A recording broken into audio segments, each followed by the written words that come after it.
12장 37절로 43절 말씀입니다. 저와 교독하시겠습니다.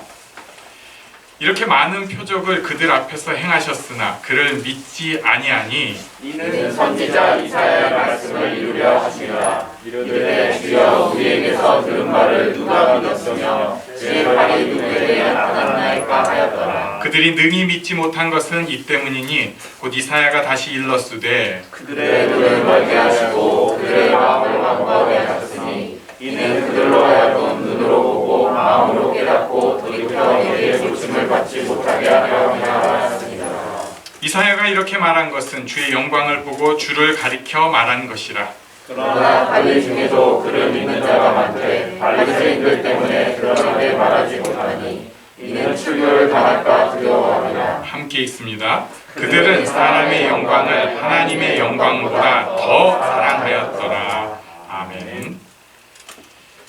37절 말씀 보니까 이렇게 많은 표적을 그들 앞에서 행하셨는데도 그를 믿지 아니하.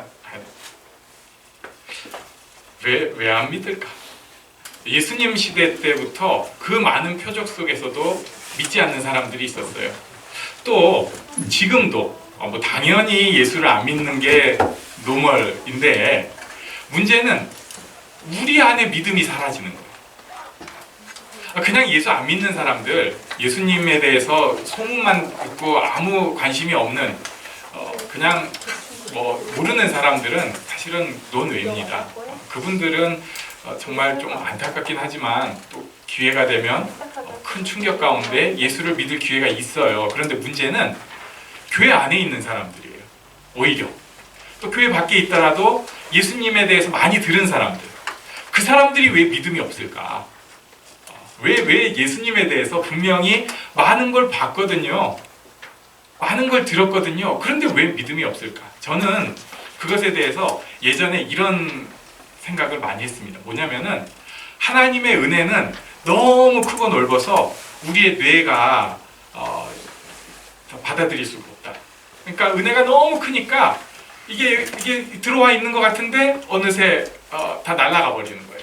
그래가지고 믿음이 없어질 수도 있다 했는데 그것은 하나님의 은혜에 대해서 내가 이해가 자꾸 떨어지는 것에는 맞지만 진짜 왜 놀라운 일들을 우리가 눈으로 보고도 믿음이 없어지는 것인가? 그것에 대해서 이사야 선지자를 통하여서 몇 가지 말씀을 해주고 계십니다. 39절과 40절 말씀인데요.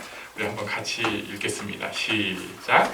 그들이 능히 믿지 못한 것은 이 때문이니 곧 이사야가 다시 일렀으되 그들의 눈을 멀게 하시고 그들의 마음을 완고하게 하셨으니 이는 그들로 하여금 눈으로 보고 마음으로 깨닫고 돌이켜 내게 고침을 받지 못하게 하려 함이라 하였음이더라. 아멘. 조금 무서운 얘기가 있어요. 이사야가 뭐라고 했냐면요, 하나님이 그렇게 만들어 버리셨다고 해요.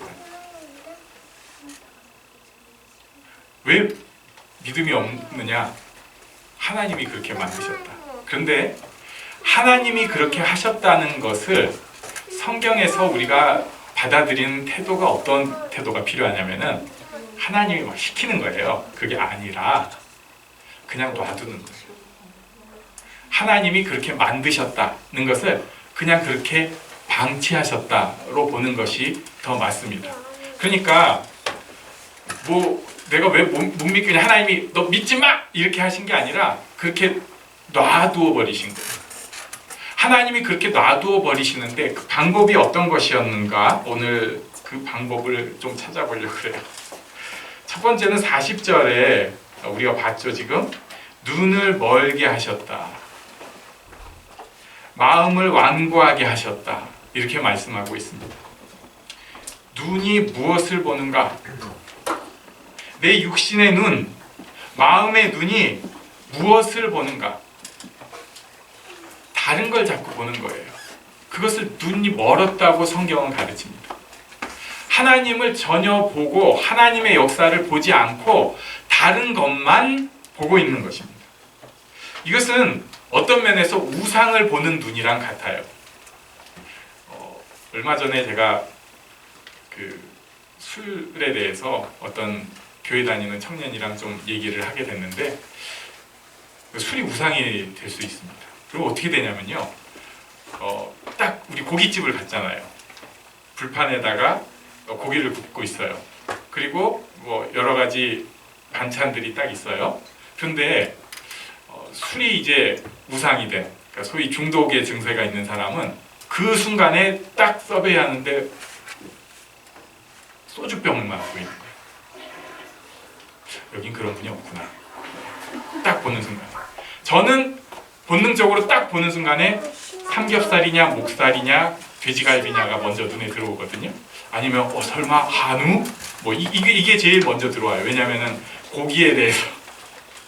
그런데 딱 보는 순간에 술병만 먼저 눈에 들어오는 거예요. 그리고 다른 거는 그것을 위한 격가지입니다. 눈이 먼다는 것은 이것과 같은 거예요. 뭔가를 그냥 확 한번 보고 나니까 옆에 있는 게 보이지 않습니다.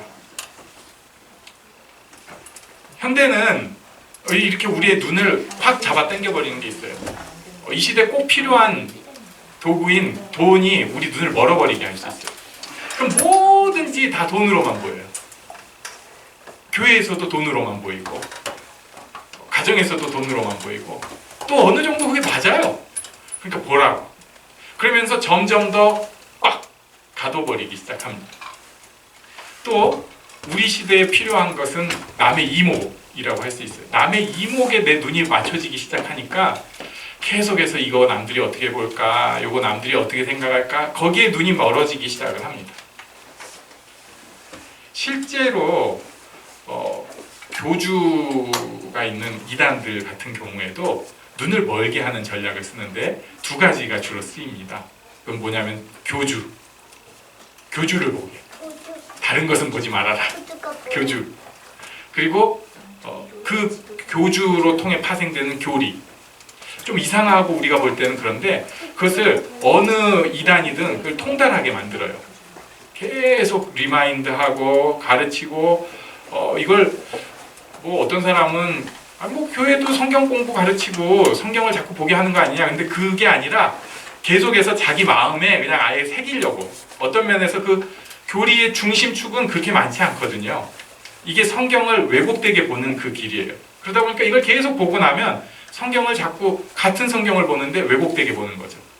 이걸로 눈을 멀게 만듭니다. 눈을 머는 것, 우상 숭배와 비슷한데 이렇게 되는 거예요. 근데 요즘 시대에 더 무서운 눈을 멀게 하는 우상이 있는데요. 그것은 자기입니다. 자기. 제가 이걸 어떻게 표현을 할까 좀 고민을 하다가 이게 엄청난 차이가 있는 걸 찾았어요. 뭐냐면은 스스로한테 잘하고 있어 이렇게 하는 거예요. 우리 한번 자기한테 그렇게 해볼까요? 잘하고 있어.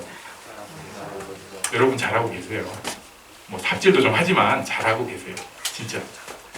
이거 좋은 말이에요. 잘하고 있어. 그런데 이게 조금 틀려지면 이게 문제가 됩니다. 뭐냐면 나는 완성됐어. 잘하고 있어랑 완성되었어는 완전히 다른 말이에요.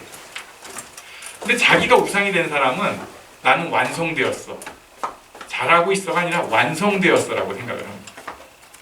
신앙생활 하면서 어느 고지를 밟을 때가 있어요. 계단 한 계단 올라갈 때가 있어요. 근데 그게 끝인 줄 알아. 나는 완성되었어. 나 다 해봤어. 내가 해봐서 하는데 교회의 신앙생활에 대해서 자기가 뭔가 완성됐다고 착각을 합니다. 자기 우상에 빠진 거예요. 그런 사람은 교회를 아무리 다니고 있어도 귀에 들어오는 게 하나도 없어요. 끝났으니까. 나는 이미 딱 된 사람인데 어디 저 목사 가. 저 장 가. 가. 완성된 사람. 들을 기가 하나도 없어요. 어린아이가 차라리 복되지. 아무것도 모르는 사람이 복되지. 그렇게 완성된 사람은 자기 우상에 빠져서 눈이 멀어버린 믿음이 없는 사람입니다.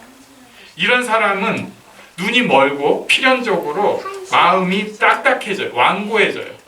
들어갈 수가 없습니다. 이미 마음이 자기는 공허하다고 하는데 이렇게 단단하게 그냥 굳어버린 거예요. 들어갈 틈이 없는 것입니다. 이것 때문에 믿음이 없어요. 여러분 무엇을 보고 계십니까? 세상의 이목, 세상에 나를 유혹하는 것들, 조금 어려운 일이지만 시선을 하나님의 역사에 돌리는 이런 기적이, 이런 은혜가 우리에게 있기를 바랍니다. 눈이 바뀌어야 됩니다. 자, 두 번째는 42절 말씀에 나와요. 우리 42절을 한번 같이 읽겠습니다. 시작. 그러나 관리 중에도 그를 믿는 자가 많되 바리새인들 때문에 드러나게 말하지 못하니 이는 출교를 당할까 두려워함이라.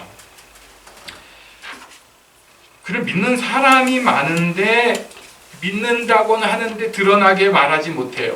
그래가지고 그 원인을 여기에는 출교에 대한 두려움이라고 표현을 했습니다. 근데 이것을 조금 적용을 하면, 이 본문은 숨어있는 사람들이 많다고 하는데 사실상 믿음이 환경보다 더 밑에 있는 사람들, 믿음이 있기는 있는데 환경을 넘어서지 못하는 사람, 분명히 믿음이 있는데 나의 삶을 바꾸는 믿음이 아니라 그냥 삶에 지배되는, 왜 그런가 하면 두려움 때문입니다. 어떤 경우에 저는 눈이 그래도 그렇게 막 우상 숭배도 아니고 마음이 그렇게 딱딱해진 것도 아니고 뭐 세상 욕심으로 내가 가득 찬 것도 아닌데, 그런데 왜 믿음이 이렇게 안 세워질까요? 나는 왜 믿음이 없을까? 두려움 때문입니다. 여기서는 유대인 공동체에서 출교되는 것에 대한 두려움인데, 실제로 이 두려움은 여러 가지 방식으로 시시때때로 우리에게 존재하게 돼 있어요. 인간에게 있는 근원적인 약점 중에 하나입니다. 그냥 제가 쉽게 설명을 할게요. 나쁜 사람들은 이 두려움을 이용을 해요.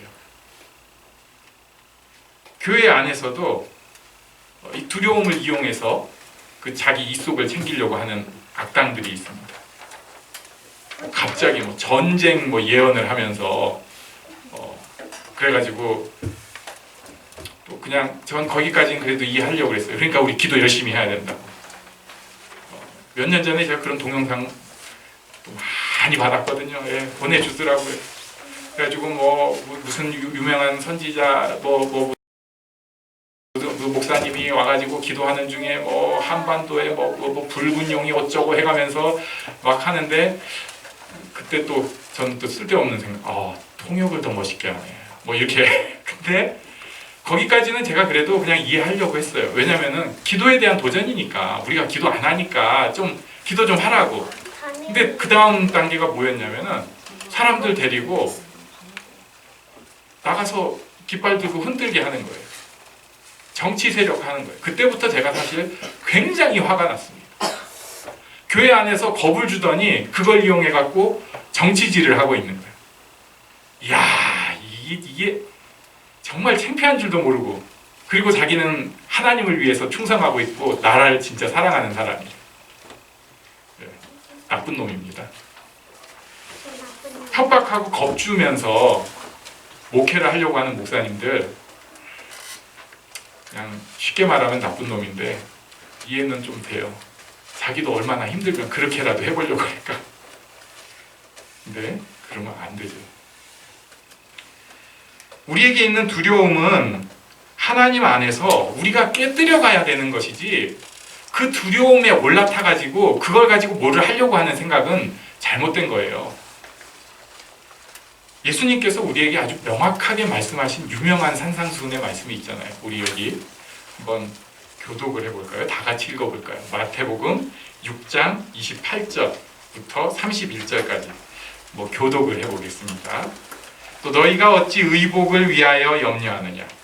들의 백합화가 어떻게 자라는가 생각하여 보라. 수고도 아니하고 길쌈도 아니하느니라. 그러나 내가 너희에게 말하노니 솔로몬의 모든 영광으로도 입은 것이 이 꽃 하나만 받지 못하였느냐. 오늘 있다가 내일 아궁이에 던져지는 들풀도 하나님이 이렇게 입히시거든. 하물며 너희일까 보냐. 믿음이 작은 자들아. 그러므로 너희가 이르기를 무엇을 먹을까, 무엇을 마실까, 무엇을 입을까 하지 말라.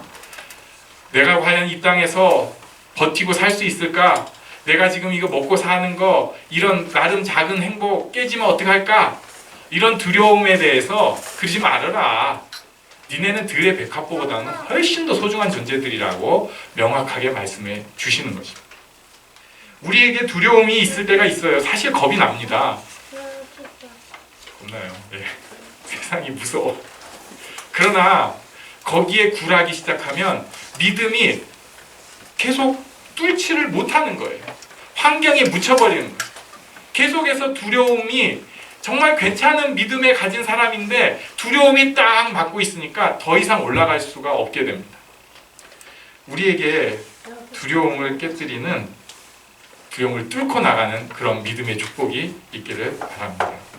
마지막으로 43절에 보니까 그들은 사람의 영광을 하나님의 영광보다 더 사랑하였다고 말씀하므로 믿음이 없는 큰 이유는 사람의 영광을 하나님의 영광보다 더 사랑했다는 것을 보여줘요. 이건 다시 한번 보도록 하겠습니다. 반면에 이 네거티브 모델이라면 예수님은 어떠하셨는가?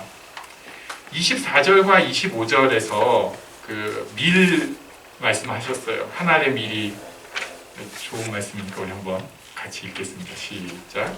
내가 진실로 진실로 너희에게 이르노니 하늘의 밀이 땅에 떨어져 죽지 아니하면 하늘 그대로 있고 죽으면 많은 열매를 맺느니라. 자기의 생명을 사랑하는 자는 잃어버릴 것이요 이 세상에서 자기의 생명을 미워하는 자는 영생하도록 보전하리라. 아멘.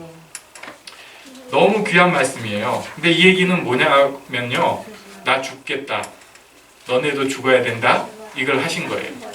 우리가 생각할 때는 예수님은 역시 참 담대하셔, 그냥 막 죽자 이렇게 하셨구나 했는데 27절 말씀 한번 보세요. 지금 내 마음이 괴로워. 무슨 말을 하리요? 아버지여 나를 구원하여 이 때를 면하게 하여 주옵소서. 이거 제가 이런 얘기하면 모르겠는데 예수님이 설교하시면서 나 죽어야 돼, 너네도 죽자 이렇게 하신 다음에 뭐라고 하시냐면은 나 죽어야 돼 한 그것이 괴롭다. 이때를 면하게 하여 주옵소서. 진짜 십자가는요 이런 거예요. 우리 십자가를 지고 가시밭길을 갈기를 원합니다 이렇게 하는데 그런 거 아닙니다. 사실은 할만하고 괜찮은 것이 아니에요. 하기 싫은 거예요. 예수님의 모범, 여기서 좋은 모범의 첫 번째, 믿음의 길을 가는 사람의 좋은 모범 첫 번째는 하나님 앞에 솔직한 것입니다. 이게 하나님 앞에 솔직한 것은 굉장히 어려워요. 왜냐하면 자기도 자기를 잘 모르거든요. 우리가 왜곡된 자아상이라고 표현하는데 자기를 제대로 못 보고 살고 있어요. 자기 자신을 제대로 보지를 못합니다. 자기를 제대로 보는 사람은 자기를 제대로 사랑하고 자기를 제대로 인정하고 자기를 제대로 껴안아주는 거예요. 그러면서 또 자기에 대해서 이건 내가 잘못했네, 이건 내가 부끄럽네 이렇게 하는 사람이에요. 자기를 제대로 사랑하고 인정하고 껴안아주지 않으니까 남한테도 이렇게 계속 틱틱거리고 잘라버리고, 자기를 보듬지 않으니까 남도 보듬을 수가 없는 거잖아요. 예수님은 남을 보듬은 그 모습에서 볼 수 있듯이 스스로에 대해서도 정확하게 사랑하고 인정하고 껴안아 주시는 분이었습니다. 자기를 아는 거예요. 자기 내면.